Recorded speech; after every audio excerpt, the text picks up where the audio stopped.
Good morning, good morning to you. Good morning, good morning to you. Good morning, good morning. Won't you share with a friend or two? Good morning, good morning, good morning to you.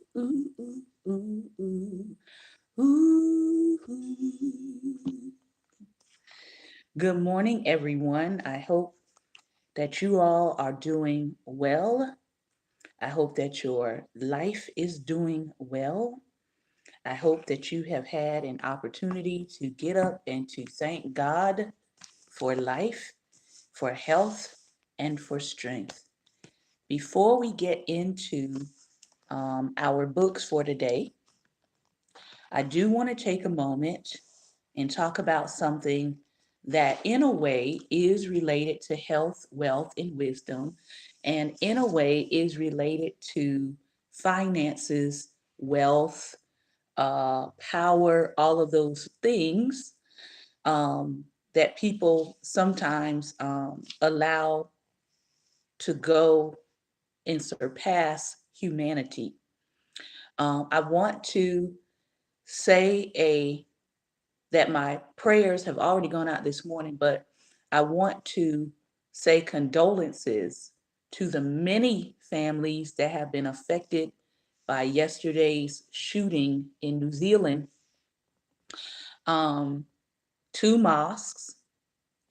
Um, I think the count is up to 49 dead, many, many, many injured. And last night I took some time to read the manifesto of the shooter that was put out. And a lot of things that he wrote, number one, directly implicated the United States and our domestic policy in regards to race and race relations. The shooter praised our president for uniting people around this notion of an ethno state or whiteness first. He actually praised our president. He also ironically praised Candace Owens, who, if you don't know who she was a former Democrat who became a Black conservative recently, and she has been doing these tours, including at the White House, and she has been basically uh, parroting white supremacist talking points with a Black face. Well, he actually praised her for her role in helping him to get the courage to go out and murder 49 innocent people. So you're saying today, I know some of you are probably saying, well, this is Finance Friday. What does this have to do with Finance Friday? It has to do with Finance Friday because he said specifically and explicitly in his manifesto that he was afraid of people who were non-white taking his place. He was afraid of people who could literally outbirth white people. He was afraid that there would not be enough resources for white children. And so he took it into his own hands to take the lives, to take the souls of 49 innocent people over fear of a lack of resources for the future. That is when you have to stop and you have to realize that the way that you think about wealth, the way that you think about resources, the way you think about abundance can literally affect the entire world. If you're making decisions based on bad information, which of course he was, if you're making decisions out of fear, choosing to go take out other people's lives because you feel like white people aren't repopulating the world fast enough, So you want to take out someone else's life.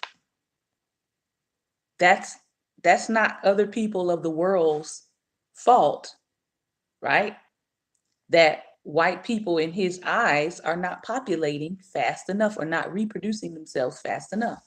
That has nothing to do with someone who's minding their own business, living their life, taking care of their family, choosing to worship who they want to worship, and in a temple, praying, minding their own business, and you go in and you decide, you take matters into your own hands and you decide that they don't deserve to live. You didn't decide what kind of solution and plan can I come up with for my own people. You didn't decide to go start a business. No, you took the cowardly way and you chose to end the lives of people who were not bothering you, who were not doing anything to you specifically. So, again, if we do not have a right understanding and we don't have a right mindset concerning wealth, concerning abundance, concerning entrepreneurship, it can actually lead you to that way of destruction. So hopefully, as we are teaching and as you're learning, you're applying what we are teaching. I can tell you that since we have started reading these books within the last at least 6 months, my life, literally, physically, and financially, has transformed, changed, and increased because of what we are reading. I'm not talking just about theory. I'm talking about in practice. I'm talking about what works. So, that being said, we're going to get into Wealth Can't Wait by David Osborne and Paul Morris today. And we're going to get into the Entrepreneur's Playbook. And we're going to continue learning principles of wealth so that we can have a right mindset and we can actually go get our piece of the pot. We can actually thrive and prosper without having to do harm to other people in order to thrive and prosper. So, Wealth Can't Wait. We are on pillar number 3 still, and we are talking about leverage. Leverage. And first, we talked about systems leverage, leveraging systems, learning how to define a standard, and learning how to follow a standard so that you can increase your productivity and you can increase the productivity of people who are coming to join you. The second pillar, part of this pillar number 3, we talked about people leverage and how your team determines your wealth. If you pick the right people and give them the opportunity to spread their wings and put compensation as a carrier behind it, you almost don't have to manage them. So today, we're talking about how to determine the right position. We're still talking about teams, the leverage of teams, how to determine the right position, and how to find the right person. And then we're going to finish up this pillar with financial leverage. Financial leverage. So let's talk about how to determine the right position. How to determine the right position. First, we must determine where we need help. Let's say, for example, you run a pretty good business, but it requires you to be a jack of all trades. And you're earning several thousands of dollars after you pay all of your bills. In this scenario, you may need to net $75,000 to pay all of your personal and living expenses. So you only have $5,000 to invest above your bills and your lifestyle. It may seem counterintuitive, but your first hire would likely be an administrative hire. And a great administrative person might cost you about $40,000 a year. So you just effectively lowered your net income for yourself in the short term to about $40,000. Now you're making the same as your new administrator and putting yourself $35,000 a year underwater at your current lifestyle. This is the reason people used to not make their first hire. It's also why they don't transform their job into a business. Here's what we have to say to this. First, you don't truly invest $40,000 on your new hire. You only invest about $10,000 for the first 3 months of the administrator's salary. Second, the administrator should actually free you up to go much deeper into your own core competence and the areas that make you money. If after 3 months you are not on a path to making a 200% return on your administrator's salary, you either have the wrong person or you have the wrong business model. Remember pillar number one, the first business of business is client acquisition. So this is your top priority. If you're running to Staples, if you're having to go run and make copies of something, if you're doing other administrative tasks, you're actually not using your time effectively. It all boils down to one question. If you had more free time, would you be able to use it to acquire new clients? If so, hire an administrative assistant and you will make more money. So, how to find the right person? Once you determine the right position, you must find the right person.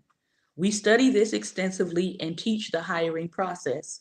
Keller Williams has an amazing and constantly improving course called Career Visioning that is world class. Here are some of the most important things we look for when hiring people to join our team. And this, again, are principles that can go across the board. So whether you are hiring for a small project or you're hiring for a ministry endeavor or you are hiring for a corporation, these are principles that work. Number one, look for a track record of success. If someone sounds great, but has jumped from job to job and never really made it anywhere, be very cautious. Don't hire somebody that you already need to fix. Sounds simple enough, right? Number two, get a resume. Make sure to dig into the resume and do research to verify it. If somebody is saying they have all of these recommendations, or they work on all these boards, or they have received all these awards, actually look into it. Don't just take their word for it. I know one of the things that we found out once we moved to the DMV, the DC, Maryland, Virginia area, that's what we call it here. One of the things we found out is people talk a good game. They talk a good game and they have wonderful looking business cards and they dress really well and they have absolutely no idea how to do what they say they have done on paper. So that's one thing that we found out very early on up here. What that does is it makes people who actually have the goods and who actually have credentials, it makes it harder for you to actually find work because so many people up here lie. And I mean outright lie, straight face lie about what it is they can and cannot do. So that was one challenge moving to this region that we saw. The fact that you have to give so much paper evidence. You have to give so much credential evidence because so many people up here rip you off and say, I'm really good at that. And then you hire them and then you realize they have absolutely no experience. Sometimes they fake their diplomas, they fake their master's degrees, they fake their doctorates. So it's a whole lot of faking going on. And so definitely, as he says here, get a resume, actually check the background of the person. Um, as he says here, are there gaps in their resume? Before an actual hire, spend the money to run a credit check, a background check, and look at their online presence. What do they post on social media? Are they a good representative for your company? You might say, well, they're a salesperson. Why should I run their credit? Paul doesn't refuse to hire someone because they have bad credit, but he runs it anyway because it's an important topic for exploration. Now, in case you didn't know this, um, if you're planning on working for the government, you have to maintain, depending on what level of government you want to work for, and if you're trying to get certain security clearances, you have to have a certain credit score in order to be hired. They don't hire people with bad credit. And if your credit score goes down, you can actually lose your security clearance in certain positions because they feel like if you have bad credit, you can possibly become a financial risk, meaning that a person who needs to steal or a person who needs money might be more apt to be less honest when working in certain positions. So again, that whole thing about credit and credit scores, people think, well, if I just ignore it, it's going to go away. Not really. Not when you want to apply for certain positions. Number 3, check their references. Very few people actually do this. When Paul checks references, he reads his questions from a sheet to make sure he doesn't miss anything. Then he always asks, who else knows Sally? Then he takes those self-generated references and calls them. Everyone should give you a list of references who will give them glowing reviews. But once you go 2 or 3 deep, asking references for people who know the candidate and then asking those people, you move far enough away from the source to get real credible reviews. 3 deep is used by the FBI and taught by Keller Williams. So in case you guys have not heard that term, the term is 3 deep. Is when they take your references and they ask your references for references that also know you. And then they call those references and then they ask those references for more references that also know you. And then they contact those references. All right. So usually most companies are not doing that, but he's telling you there are certain companies that do, including the FBI. People assume that no one says anything negative in a reference check. Just do it. We promise you will be surprised. Paul has skipped this step before.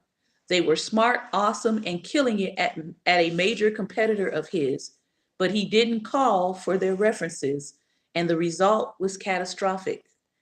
A $1.2 million theft that was avoidable. And that monetary loss was just the tip of the iceberg.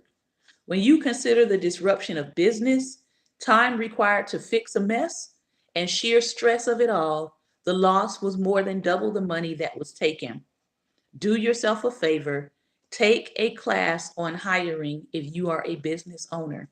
Reach out to us at www.wealthcan'twait.com if you want to learn more on where to take a hiring class.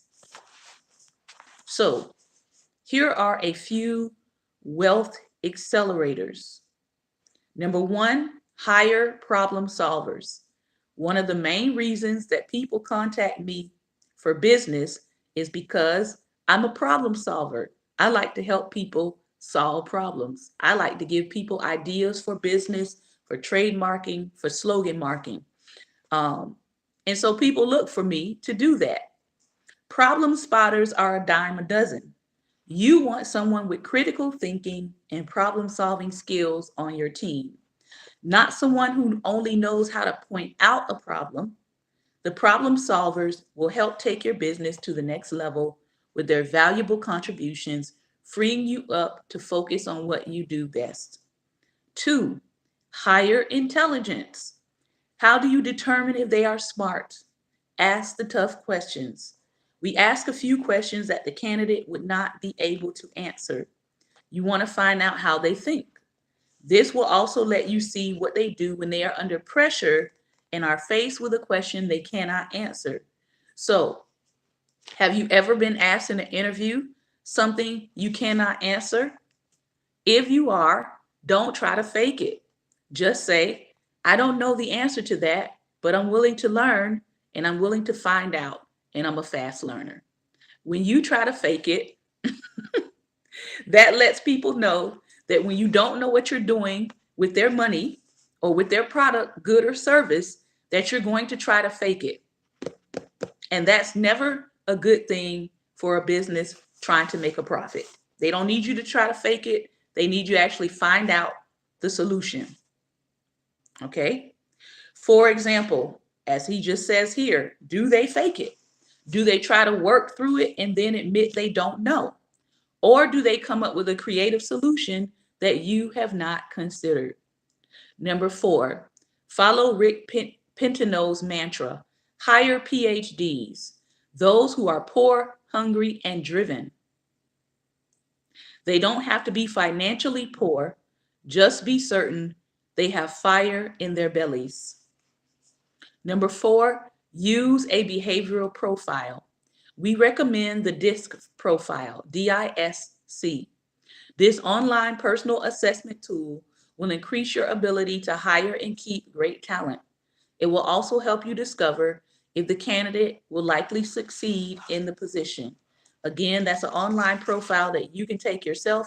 It's called the DISC profile, DISC. All right, let's move on to financial leverage. Financial leverage. Some of you may be considering getting into leasing a space or buying a building. This is where your ears need to perk up. Using the right kind and the right amount of leverage. Real estate investment has the advantage that banks commonly loan money toward its purchase. This gives you the opportunity to add financial leverage to a real estate deal, lever up your rate of return, and control more assets with less of your own capital invested. Because real estate is an asset lenders readily understand, you can mainly borrow at relatively low rates. Now, many people of color will tell you that one of the challenges of getting started in business is this whole process of getting a loan approved for a business. Many times you can get a car loan, but a car loan is debt, right? Many times you can get a home loan, but sometimes that's a challenge, as my husband and I came to see, because people want to redline you, or they want you, or they only want to approve you for a home loan in a place that's not going to get you equity in your home.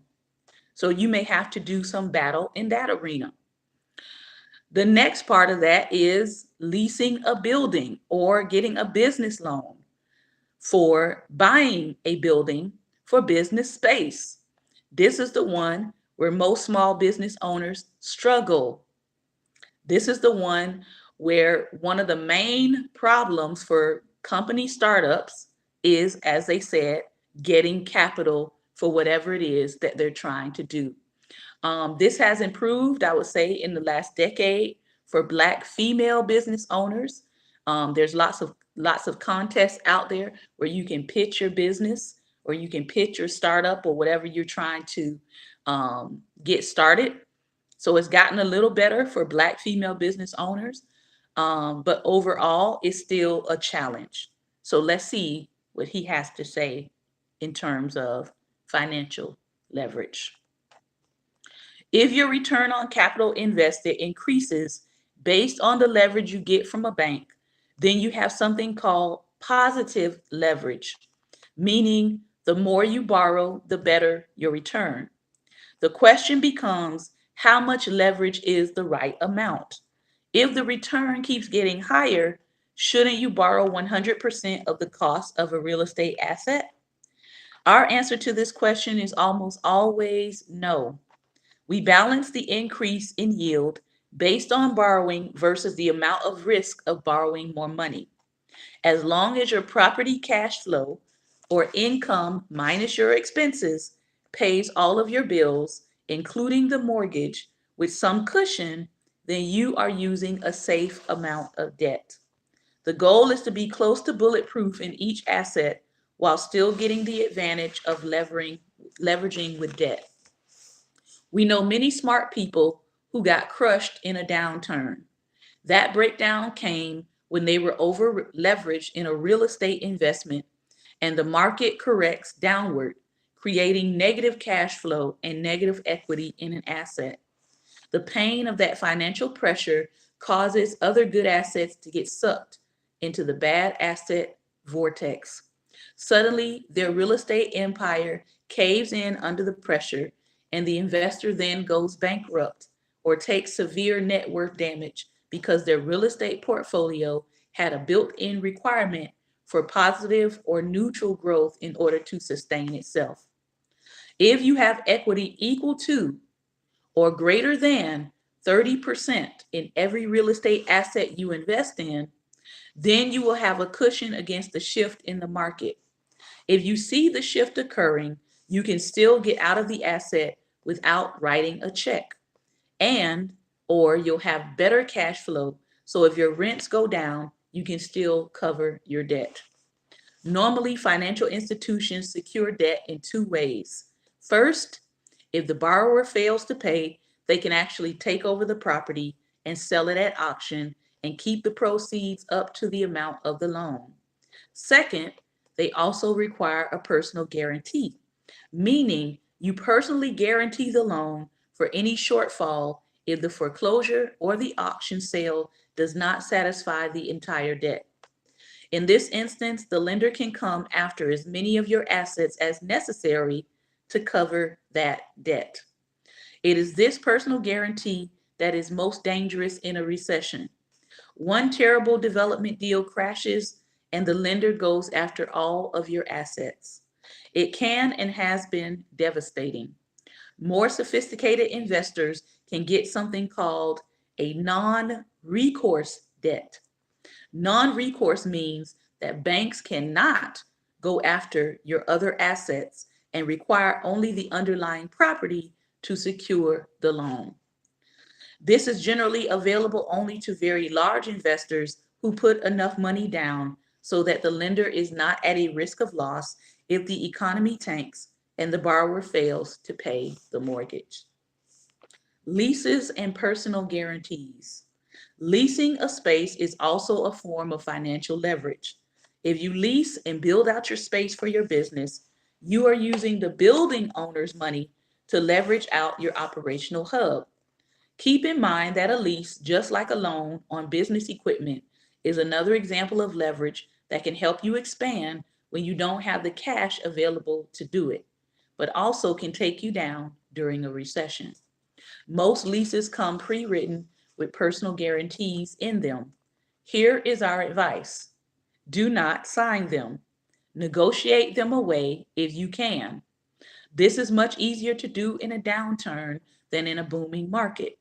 It is also much easier to do for a business that already has a track record of success than it is for a new or struggling business. Either way, during lease negotiations, you should try to get rid of the personal guarantees written in the contracts. In the case where a building will not release you from a personal guarantee, negotiate a declining guarantee, where each year you're in the building, the personal guarantee declines, or negotiate a buyout that lowers each year that you operate in business in the building.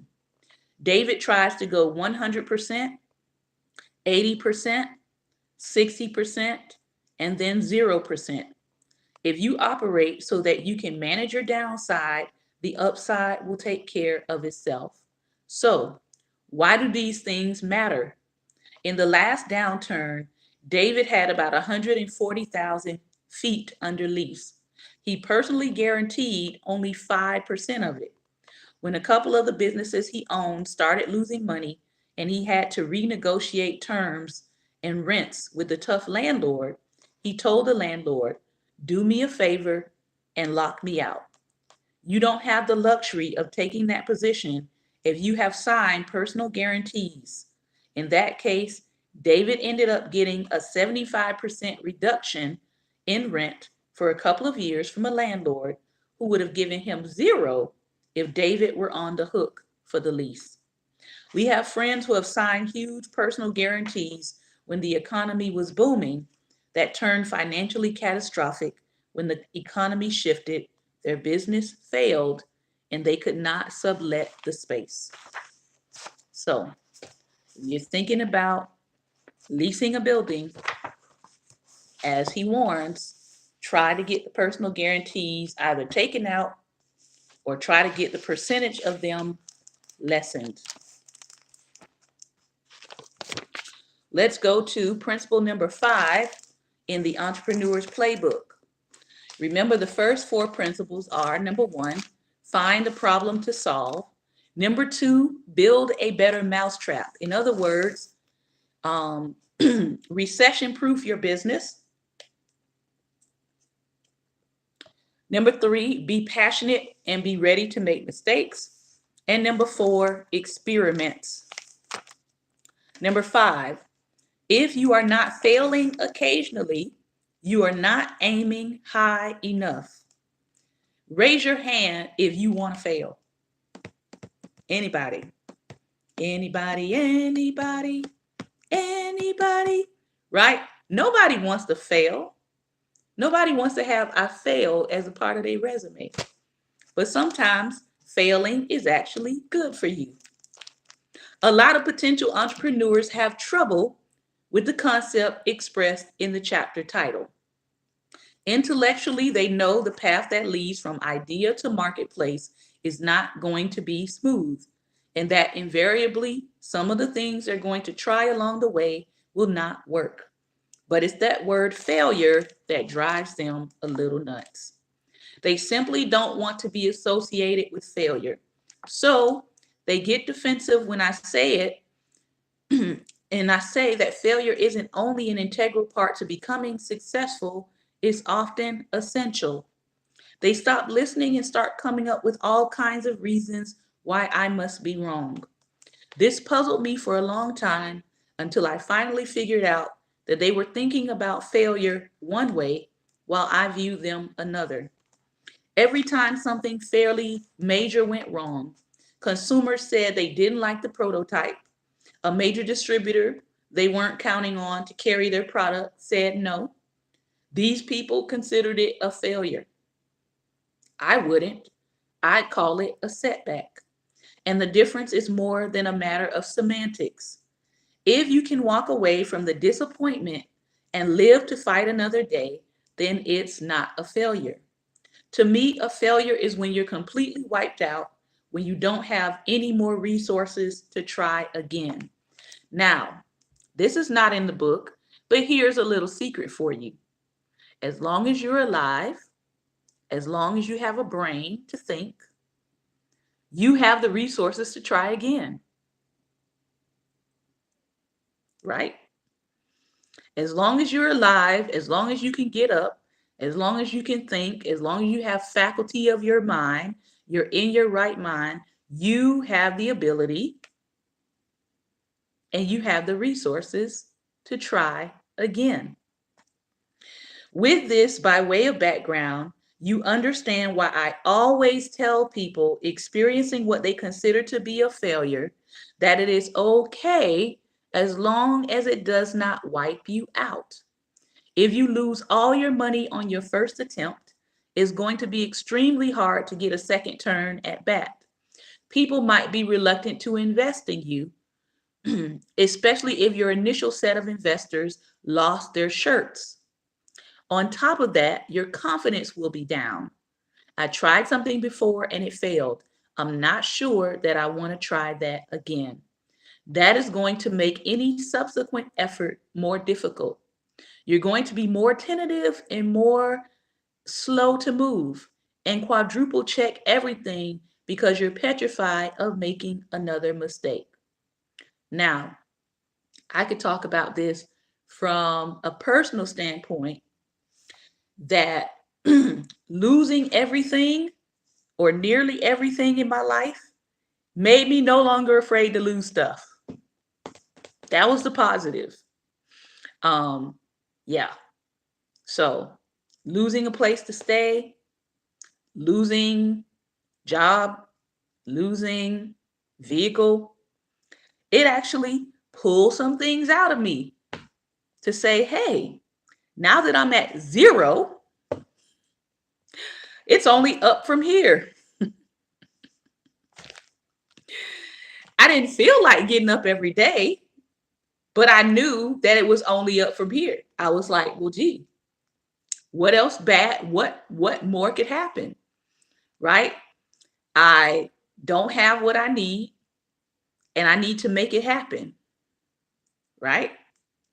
So if you've never been at that place and you don't know what that feels like, you may be a little apprehensive to actually go for the gusto. We had nothing to lose. So we said, hey, we have nothing to lose. We might as well keep moving forward. God is with us. We know he's with us. We know what the circumstance is, right? We can either sit here and mope and moan and groan, or we can get moving, and we can use our gifts, and we can use our skills, and we can use our talents that God has given us, and we can begin to make our way out of the pit. Now, it wasn't an overnight make our way out of the pit, but here we are 8 years later in a new beginning. And guess what? The fear of losing stuff is not there, because I know what can happen now. And I know that I have the skill, I have the ability, and I have the faith in God to help get me back out. Yeah. And guess what? The expectation of people talking about what happens when we fail, I don't really give a hoot right now. I'm like, hey, we failed before and y'all were quiet. So guess what? Who cares what you have to say at this point if we fail? Because you were quiet the first time we failed. So I mean, I don't expect a congratulations or I'm gonna help you out. I mean, I expected that the first time, but I didn't get it. I'm just saying. So I learned not to rely on people stepping in to help. Some of them could step in to help. They chose not to. Some of them couldn't step in to help, but they did pray. Those are the people I remember. And then people who didn't know us at all stepped in to help. And those are people who are still a part of our lives. So losing, right? Losing can actually help you get a real clear vision of what you need to do to move forward in life. Losing can make it very clear who will always be there and who was there for the goods. It clears the air for you. You're like, well, gee, I get it now. I didn't see it before, but I see it now. And when you come back from that place of loss, you hopefully maintain your clear eyesight so that when people reappear, when you're doing well, you don't attack them. You just know in your mind where they stand in regards to and in proportion to your life. You know where they stand. You know that should something go down in the future, they're probably not going to be the one stepping up to help you. You just keep that in mind. You just keep that perspective. So he says here, if you can live to fight another day after a disappointment, it isn't a failure. It's an opportunity to learn and grow if you take advantage of it. If you don't, then it was a failure. You wasted time, effort, and money. All of this underscores two important points. First, As we talked about in the last chapter, you want to take small steps towards your goal so that you aren't out of a lot of money should things not work out. This will allow you to fight another day. Second, you want to learn from things when they don't work out. When something doesn't work out, all right, don't moan, learn. When something doesn't work out, don't moan and groan about it, learn from it. The position didn't work out, learn from it. The relationship didn't work out, learn from it. The partnership that you just knew was going to work out and it doesn't, learn from it. The loan that you applied for and they denied you, don't just walk out, ask them, why did you deny me the loan?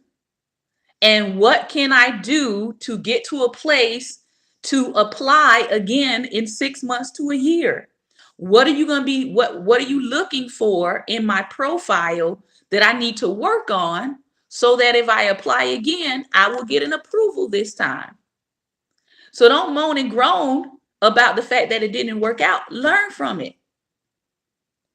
Most of the things that I have learned in life have either come from my failures or it has come from someone else's failures.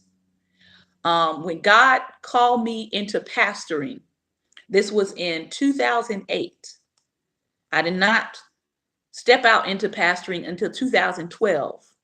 But in 2008, God told us that we were going to be pastoring. At the time, we were elders in a ministry. We had been there at that point, I think about 10, 11 years. And, we loved our leaders. There was no reason to leave or any of that. Our leaders were faithful, very good to us, very good spiritual parents. They taught us things that we needed to know in leadership. But God gave us a mandate. And then he said, I'm going to spend the next 3 years preparing you. And as I prepare you, I want you to take a look at the leaders around you, and I want you to study them. And so I have notebooks. I still have them. Maybe I'll get around to turning them into a book. But in those notebooks, I learned things about what not to do as a leader. That's all he told me to look at for 3 years. He said, I want you to pay attention to the leaders around you, and I want you to pay attention to their leadership style. I want you to pay attention to things that they're doing in ministry. I want you to pay attention to their systems, and I want you to look at what works, but I want you to write down things not to do as a leader. I got journals of things not to do as a leader, and they have served me well. I've learned from some leaders what not to do. Exactly. I wrote them down. Right? I didn't so much focus on the specific person, and I didn't focus on whether they were non-denominational or denominational. I just simply looked at their leadership principle, their leadership styles, and that's what he had me to focus on. And I can honestly say that I'm very thankful that I wrote those things down and I learned from them what not to do. Some of your greatest lessons can come from looking at the life experiences of others. This is a time in your life, especially if you're in business and you're around other business leaders, thought leaders, people who are doing well in their businesses. This is a time that you can actually be gleaning and learning from them if you have not started your business yet. You need to be paying attention. What are the mistakes that you see them making? What are their admitted, confessed mistakes to you? Are you gleaning all you can? Are you writing the things down that they're telling you so that you don't have to remake the wheel, so to speak? And your wheel can actually be better and can run smoother and can be more, you can accelerate faster because you're not making the same mistakes of the people around you. So you want to learn from things when they don't work out. Setbacks, small or large, cost you time and money. That's expensive enough. You don't want to add to the problem by failing to learn from it. Of course, you would prefer not to have setbacks, or at the very least, you would prefer to limit how many of them you have. Let's talk about how to do this, starting with the big misconceptions that many people have. If you ask people to free associate when you say the word entrepreneur, invariably they will come back with some variation of the words risk taker. It's easy to understand why. Number one, because starting anything is risky. People who create new ventures, new products, and organizations seem to have more nerve than the rest of us. Number three, the press tends to portray men and women as swashbucklers, these kinds of men and women. There always seems to be this sort of sentence in the media profiles about them. And just when it looked like Mr. and Mrs. Entrepreneur was going to fail, they bet everything on one last roll of the dice. And today they have enough money to buy Wyoming. Well, it makes for a fascinating read, but it simply isn't true. Successful entrepreneurs are not risk takers. They are calculated risk takers, meaning that they actually count up the costs, like the Bible tells you to do. Calculated risk taker in action. Proof that this works. Mike Holland is a Harvard College and Columbia Business School graduate who entered the business world in financial services. Some people call what he does wealth management. Along the way, he began to watch, observe, and learn from, and later work for one of the legends of Wall Street, Saul Steinberg. After a discussion we had one day, Mike decided to go from being a well-paid executive with Steinberg to start Holland Company. Starting his own company would be a calculated risk with no guarantee that he would match the salary that he had been earning. The company prospered. Mike's strategy was to invest for the long run in quality companies with great management. The stock market fluctuates, but Mike sticks to his strategy and consistently outperforms both his peers and the S&P, which is Standard & Poor's. Mike is a regular guest on CNBC and Bloomberg and is a trusted advisor to many friends. Would this have happened if he had not taken the calculated risk of going out on his own? Warning, this investment may fail. I'm amazed at how many people don't tell those who are going to invest in their idea that it may fail. Hello, it may fail. I understand why you wouldn't want to. For one thing, you don't expect it to. After all, you wouldn't be entering into the venture if you thought success was unlikely. For another, telling people up front and in writing that what you're about to try might fail gives them a legitimate reason not to invest in you. And to that I say, those are not your people. There are people who are invested in what we do here, Daring Dialogues, who are unequivocally invested. It blesses me when I hear people say, God told me to give into this investment, and I'm going to follow what God told me to do. You know why? Because when people come and try to convince you not to invest, you're not just investing because you like me, but you're investing because you heard God. And that makes all the difference in the world, let me tell you. So it is okay to tell people, hey, I'm trying this out. I believe it's going to work, but there is a possibility that it might not work out.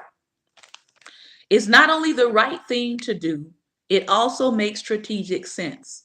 Investors will be slightly less unhappy if they have been warned in advance. Because you warned them in detail, you are able to go back and try to gain funding for another venture because you were honest about the first venture. It also makes sense because it serves as a defense if the venture fails and the investor decides to sue you. As much as you don't want to, you need to be honest and warn investors upfront and in writing. Guard against failure by not buying a franchise. Despite our best intentions, sometimes we make really bad decisions. Take buying a franchise, which many people see as a way to minimize their risks of entrepreneurship. Now, I know some people don't think franchisees are entrepreneurs, but those people are wrong. Franchisees are entrepreneurs by definition. Somebody buying um, a branch of Chick-fil-A or somebody buying a branch of McDonald's or a Burger King is an entrepreneur by definition. The dictionary defines an entrepreneur as a person who organizes and manages any enterprise, especially a business, usually with considerable initiative and risk. But you don't need a dictionary, just common sense. In the for-profit world, an entrepreneur is someone who creates and runs a new business where one did not exist before. No, the Subway franchisee didn't create Subway, but they certainly created a Subway where there never was one before. But they don't take much risk, you cry. And the dictionary definition said that risk is a part of being an entrepreneur. Well, there are two answers to that. First, as we mentioned, most successful entrepreneurs do everything in their power to minimize risk. The best ones are the most risk averse people on earth. They don't like risk. They accept it as part of the game, and then they work extremely hard to reduce it to a minimum. And that brings us to the second point, the one about making a bad decision and increasing our chances for failure. It turns out that buying a franchise is actually more risky than you might think. How can that be? The franchisor has proven to be successful. Otherwise, they wouldn't have a franchise to sell. The franchise has a proven way of running operations, and they promise to provide you with help to get underway. What could possibly go wrong? A lot. The U.S. Small Business Administration compiles a franchise failure list each year, and invariably the percentage of failures among some franchisors actually top 50%, meaning more than 1 out of 2 of every franchise fails. Buying a franchise is no guarantee against failure. So, there is an upside to failure, though. I know the words above are true because this is what I have experienced myself. The stress brought about by adverse business conditions makes you work harder and smarter. My husband knows this is one of my mantras. Don't work harder, work smarter. It makes you much more focused than any number of successes. Very few people doubt the truth of this, but they push back in a different way. They say, who needs the stress? Stress is not something I look forward to, no matter how positively you paint the picture. I want things to go smoothly. We all do, but it won't happen. So you need to accept the fact going in. Besides, if you won every game you played, eventually you would stop trying as hard. You take bigger risks because you were bored, and you will begin to get cocky. Stress will keep you focused on the fundamentals of what made you a success in the first place. So let your stress work for your success.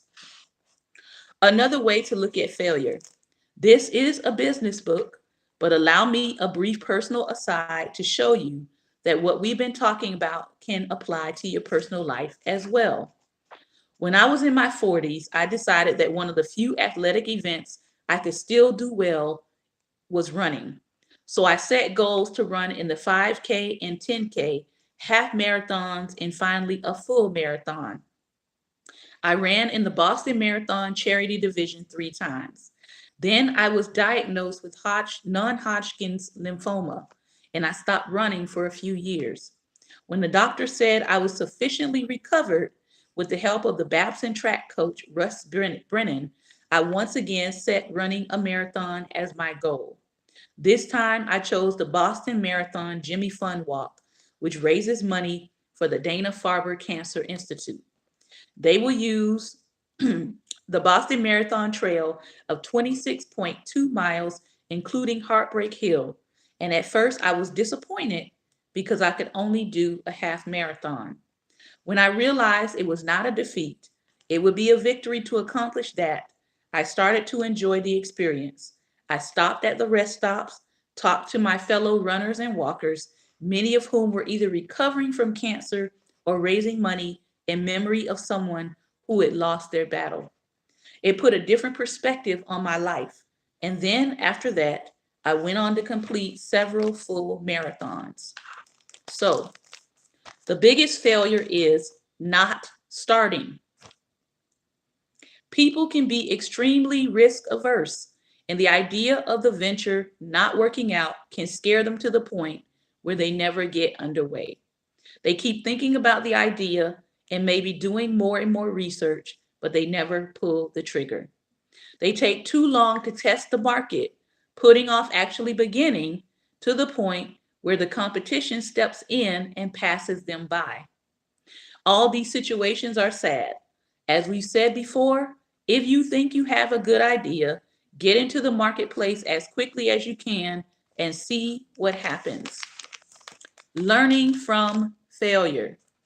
So let's bring together everything we've talked about in this chapter here. Consider these two failures. Igniter was just another dating website struggling to compete with all other similar companies out there. They stepped back and they began to examine their clientele to see if there were any patterns. They noticed that a lot of their clients were from India. Hence, they did what was sensible. The company's website notes they launched operations from the incredibly warm and fast paced Mumbai. A rebrand made them better and more suitable for their Indian audience, soon followed, and Igniter became Step Out. Today, they're one of the fastest growing websites in India. So, what did they do?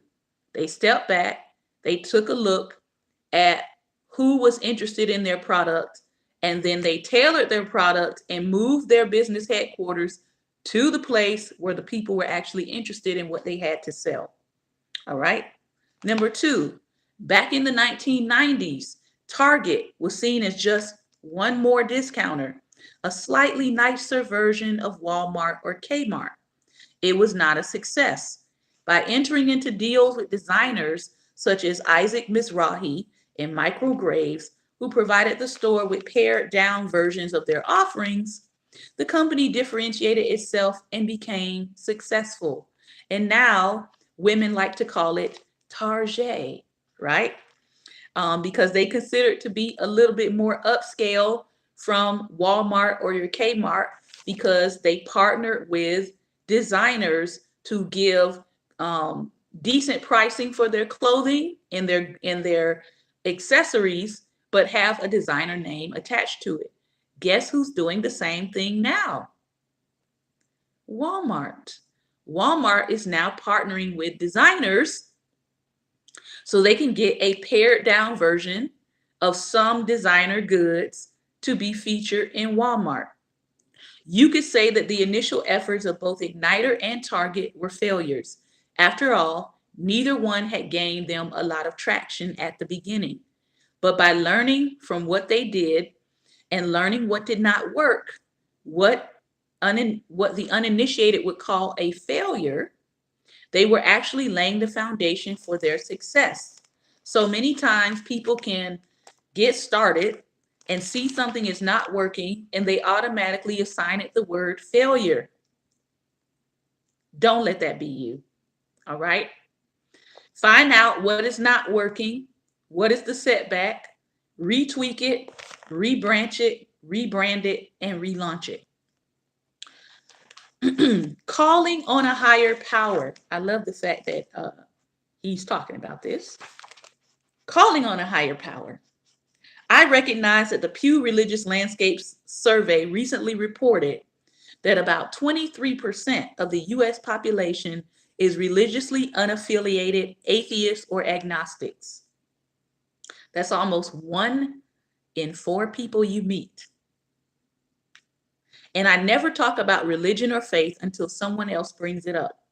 If they do, especially if they're going through a tough time and feel that they have been singled out unfairly, I might give them a copy of the prayer below. It helps me keep everything in perspective.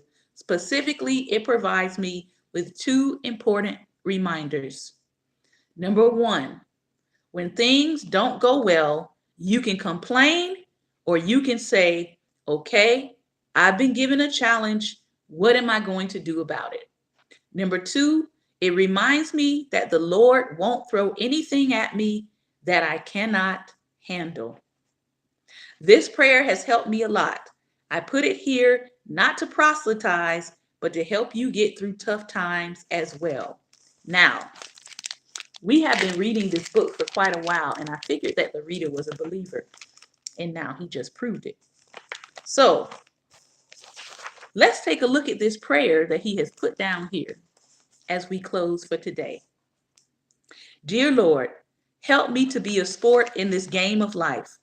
I don't ask for an easy place in the lineup. Play me anywhere you need me. I only ask for the stuff to give you 100% of what I've got. And when the tough breaks seem to come my way, I thank you for the compliment. Help me to remember that you won't ever let anything come my way that you and I cannot handle together. Help me to take bad breaks as a part of the game. Help me to understand that the game is full of hard knocks and trouble may make me thankful for them. Help me to appreciate that the harder they are, the better I will become. And Lord, help me to always play on the square, no matter what the other players do. And if the great players who have lived have found that the best part of the game is helping the other guys who are out of luck, help me to find it out too. Help me to be a regular fellow with the other players. Help me to remember the importance of family. Finally, Lord, if fate seems to uppercut me with both hands and I get laid on the shelf in sickness, old age, or misfortune, help me to take that part also. Help me not to whimper or squeal that the game was a frame up or that I had a raw deal. And when in the falling dusk I get the final bell, I ask for no lying tombstones. I only like to know that you feel that I have done everything to the best of my ability. Finally, when you, the great scorekeeper, come to tally up my life, I want you to write, it is not whether I won or lost, but how I played the game. Amen and amen. This has been another episode of Daring Dialogues, and I have been your host today, Shante Charles. I hope that I have said something that was helpful to you. When we come back next week, Lord willingly, we will look at the 4 takeaways from this chapter, and then we will move on to principle 6, which is one that I know my husband's going to love. And that principle is work hard. You'll be amazed at how many people don't.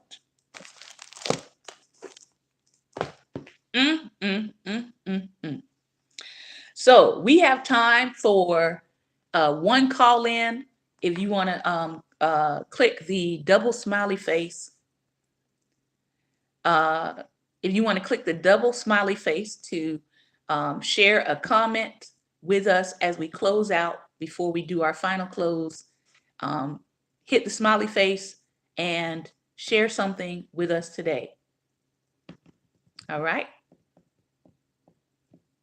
I'll give you a few seconds to figure out if you want to comment.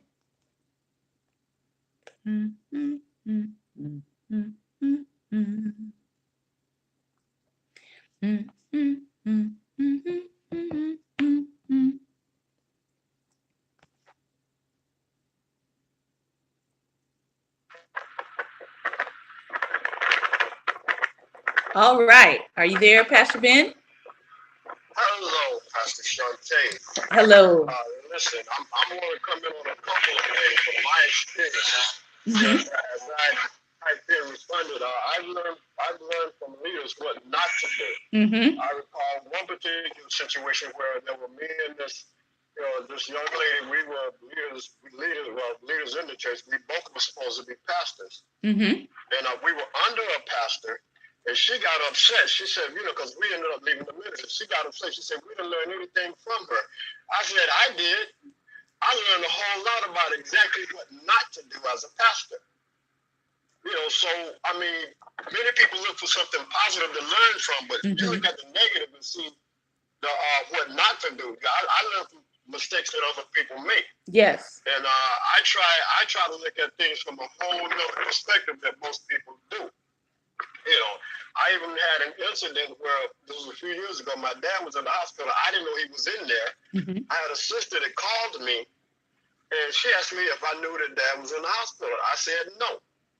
So she went on, and then she asked me, well, when did you find out that he was in the hospital? Okay, now, what you just told me, because this thing was going into an argument, I said, so at that point, what she had told me was that I didn't call you to let you know that Dad was in the hospital. I called you so I would have a reason to fuss about something. Yeah. Yeah. See, because if you asked me if I knew he was in the hospital, and I said no, that means that I just found out. Right.